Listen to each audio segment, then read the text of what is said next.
Hey guys, this is DJ Wheat from the Championship Gaming Series, and I'm back for another pro player tip, this time with Carolina core FIFA player Anomaly, and he's going to show us a few things that you don't typically get to see during the CGS matches. So why don't you just tell us what we got here, Anomaly? All right.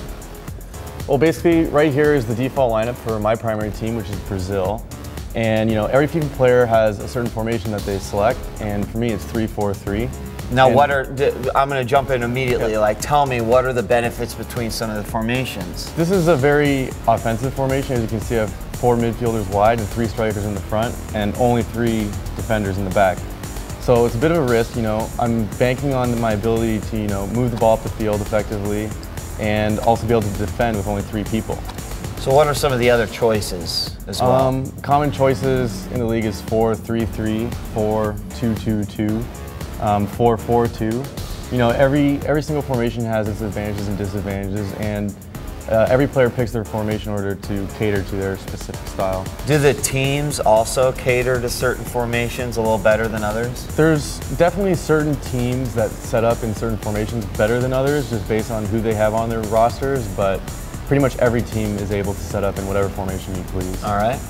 As far as Brazil's default lineup goes, I like to make a lot of changes. I like to base my lineup on speed. So first, to start off in the backfield, I like to put in Daniel Alves, Coutinho, and Lucio. And all 3 of these guys are very fast. Lucio's in the middle because he's the most skilled and he has the most strength. And the guys on the outside are very, very quick and are able to keep pace with the other team's strikers, of course. So do you know the speeds of the players just from like the sheer amount of hours that you put into it? Do you find yourself having to sub a lot during training and just learn more about the individual players? Yeah, well, when you first start playing the game and you first select a team that you're going to use, first thing you want to do is learn about the players, who has the best skills, who has the best speed, who has the best ability to make the plays that, you're going to need to make throughout the game.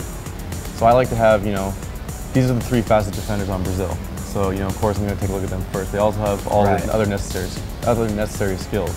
And in the midfield, I like to keep Gilberto here.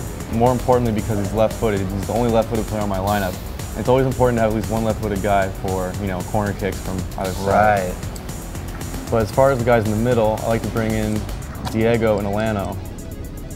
And this will factor in a bit later because I like to assign these 2 middle guys to man mark, which assigns them to shadow the other player's strikers, right? So you want to have the 2 most skilled midfielders in those positions. Wow. Up front is where things get a little bit weird. Ronaldinho and Kaká are known as, world-class midfielders, but in FIFA, and you'll see a lot of other players do this, they'll utilize them up front because they're literally the best overall players on your team as far as speed, ability to shoot, ability to score. Just overall, your top players have to be up front. Something a little different is I like to bring in Rafael Sobis as my 3rd striker. And I mean, he's lower rated than Ronaldinho's Kaká, as you can see, but he has skill where it counts, which is, speed, dribbling, and, ability to finish. And then Robinho, who's traditionally a striker, I like to put him on the wings because for both offense and defense, in this game, the wing play is very important. So it's important to have speed on your wings, both for offense and defense. So I utilize them on the wings along with Gilberto. And that's how my lineup is set up. Over on this page here is where you select your kick takers. For free kicks and penalties, Ronaldinho is pretty straightforward. But for corners, I like to use my wingers, but on opposite sides. So I like to have players who are able to swing the ball away from the keeper on corners in this game. So that's why I have Gilberto, because he's the only left-footed guy for the left corner, right? Gotcha. And then the last part of the setup is man marking, where you can assign any player on your roster to, shadow any other player on the other team's roster. For me, because, I'm playing a formation that only has 3 defenders, I like to have my midfielders in the center help a little bit. So, I'll assign, right now in this scenario, I'm playing against a French team, right? So I'll assign the 2 guys man mark the 2 respective strikers, Henry and Anelka. And at this point here, you're ready to jump into the game. How crucial is the man marking as far as your strategy, and then as far as any player's strategy who wants to play FIFA competitively? To each his own. There's players here who man mark, and there's players here who don't man mark at all. And it's all situational. I might go into a game against a certain opponent that I might, know their own strategies in greater detail. I might not need to do this. Right. But It's really, you know, it's situational, it's up to each player, but I think it's a crucial and important part of this year's game. And then also, does man marking prohibit you from controlling the character at all in the game? Or when you switch to it, is it you just kind of take it over? If you switch away from him, he'll go back to his man? That's like actually like a really common debate about man marking is how effective is it, because really you can take control of those players at any time. It's more when you're not controlling them, it kind of augments their behavior to sort of, when I'm not controlling Diego or Orlando, those guys are trying their best to, you know, mark the other team strikers or whoever I've assigned them to. All right, fantastic. So really this is, before the battle even happens, this is really one of the most important aspects of the game. I mean, on television, FIFA just looks like, you know, a soccer game, right? But it is really a much, much deeper game than, you know, to the untrained eye, so to speak.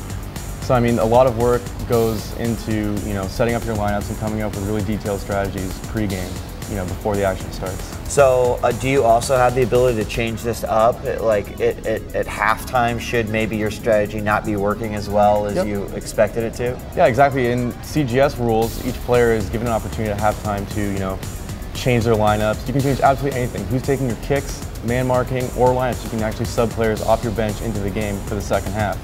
And yeah, definitely, if things aren't working for you in the first half, and you know a change that you can make in order to help your game in the second half, for sure, you know, the pro players are going to do that. Have you found yourself doing that at all this season yet? So far this season, I haven't had to make any changes, but I mean, as the game evolves, I mean, a big thing we saw last season, how gameplay changed throughout the season. The same case this year in FIFA08. I mean, as the season goes on, people are going to be evolving, and everyone's going to need to adapt, and sometimes it's going to be on the fly in the middle of a CGS match. All right. Hey, dude, awesome. Fantastic work. Thanks. So, guys, if you're interested in FIFA08, you might want to check this out. It's not just the action that happens on the field, but also the action that happens before the game. I want to thank Anomaly from the Carolina Core, and we'll be back with more pro player tips later on.